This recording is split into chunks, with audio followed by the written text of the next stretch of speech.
সমস্ত মেয়ের কারণে অনেক যুব সমাজ কিন্তু নষ্ট হচ্ছে। এই সমস্ত মেয়ের কারণে কিন্তু অনেক ছেলেপেলেরা কিন্তু নষ্ট হয়ে যাচ্ছে। কারণটা কি জানেন? এরা হচ্ছে বিভিন্ন জায়গায় বিয়ে করেছে। আচ্ছা, তুমি যে 5টা বিয়ে করলা, এ হচ্ছে গিয়া 4 নাম্বার স্বামী, আর যে আরো যে 4টা বিয়ে করেছো।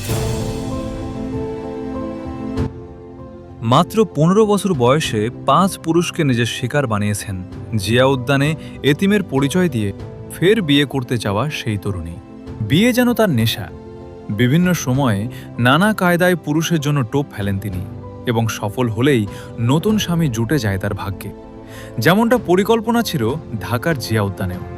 বলছি, জিয়া উদ্যানে নিজেকে এতিম অসহায় দাবি করে বিয়ে বসতে চাওয়া সেই পানি বিক্রেতা তরুণীর কথা। তিনি সেখানেও নিখুঁত একটা টোপ ফেলেন, আর সেই ফাঁদে পা দিতেও প্রস্তুত ছিল হাজারো পুরুষ। অর্থাৎ তরুণীর আর্তনাদে সোশ্যাল মিডিয়ায় সংবাদকর্মীরা তাকে প্রেজেন্ট করতেই প্রায় 30,000-এরও বেশি মানুষ মেয়েটির দায়িত্ব নিতে চায়। এমনকি বিয়ের জন্য অনেকে মেয়েটির খোঁজ খবর নিতেও শুরু করে।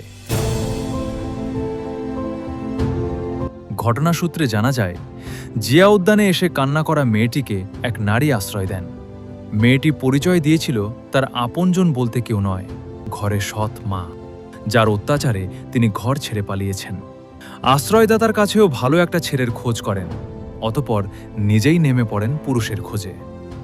যে পরিকল্পনা সার্থক করতেই এক কেস পানির বোতল হাতে নিয়ে সংবাদকর্মীদের দ্বারস্থ হন তিনি, এবং তাদের কাছেও নিজের পরিচয় সম্পর্কে ওই একই কথা বলেন, যাতে মায়ে পড়ে সংবাদকর্মীরা তার জন্য নতুন পাত্র খুঁজে দেয়। সবকিছু ঠিকঠাক চললে মেয়েটির বর্তমান স্বামী ঘটনাস্থলে উপস্থিত হওয়াতেই বেরিয়ে আসে থলের বিড়াল। লোকটি জানায় তিনি গাজীপুর থাকেন এবং সেখান থেকে তার স্ত্রী বাইরে থেকে ঘুরে আসার কথা বলে 3 দিন যাবৎ নিখোঁজ। অতঃপর তিনি সংবাদকর্মীদের এই ভিডিও দেখে এখানে আসতে পেরেছেন। তবে স্ত্রীর সম্মান বাঁচাতে পরিষ্কার তথ্য তিনি না দিলেও সংবাদকর্মীদের তদন্তে বেরিয়ে আসে মেয়েটির আসল চেহারা। জানা যায় তার বাবা মা সবই আছে। তার বাবা একজন অটোরিকশা চালক, আর সৎ মায়ের যে গল্পটা সে শুনিয়েছিল সেটাও মিথ্যে। এবং তার সঙ্গে গ্রামবাসীদের কাছ থেকে এটাও জানা যায় মেয়েটি প্রকাশ্যেই এ পর্যন্ত 5টি বিয়ে করেছেন, যেটা শেষ পর্যন্ত তরুণী নিজে মুখে স্বীকার করেন। কয়টা বিয়ে করেছো? 5টা। 5টা বিয়ে করেছো? জি। আচ্ছা, এটা কি সৎ মা না আপন মা? আপন মা। তাহলে আপন মারে কেমনে মা? জানা যায় চতুর্থ স্বামীর সংসারে 2টি সন্তানও ছিল তার। নানা সময়ে বিভিন্নভাবে টোপ ফেলেই পুরুষদের স্বীকার করেন, কিন্তু কারো সঙ্গেই স্থায়ী সংসার হয়নি। পঞ্চম যে স্বামীর ঘরে সংসার করছেন সেই বিয়েটার বয়সও মাত্র 3 মাস।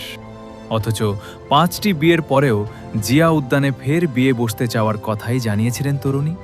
মাত্র 15 বছর বয়সেই পুরুষ খেকো এই নারী যেন নিজের সীমানায় অতিক্রম করে ফেলেছেন। তবে এ ঘটনায় অনেকের দাবি ছিল মেয়েটিকে আইনের হাতে তুলে দিয়ে কঠিন কোনো শাস্তির আওতায় আনার, না হলে তার বাকি জীবনে আরও যে কত পুরুষের জীবন নষ্ট হবে সেটা বলার অপেক্ষা থাকে না।